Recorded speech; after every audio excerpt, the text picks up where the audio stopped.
Yo, what's up mga kaskilled? May repair tayo ngayon na chinso steel. Yan. So, ang problema nito mga kaskilled ay itong carburetor niya. Yan. At meron na tayong ipapalit ito. Iba yung itsura.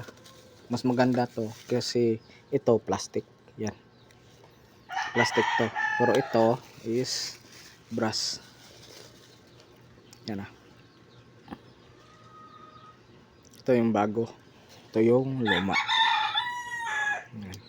Pareho yan, pareho. Dikit natin para makita nyo. Yan. Tapos ito sa likod. Yan. So ito lang problema niya mga kaskilled kung bakit ayaw umandar. So ang sira ng carburetor is yung diaphragm niya, yung dito.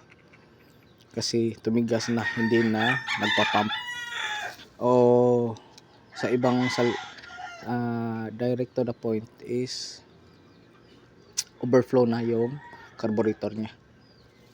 So ito yung ipapalit natin bago. So tingnan nyo na lang sa yellow basket mga kaskilled. Nandyan sa yellow basket natin. Basta make sure na before nyo check out, double check nyo yung carburetor kung kapareho ng sa inyo. So yun lang, peace out.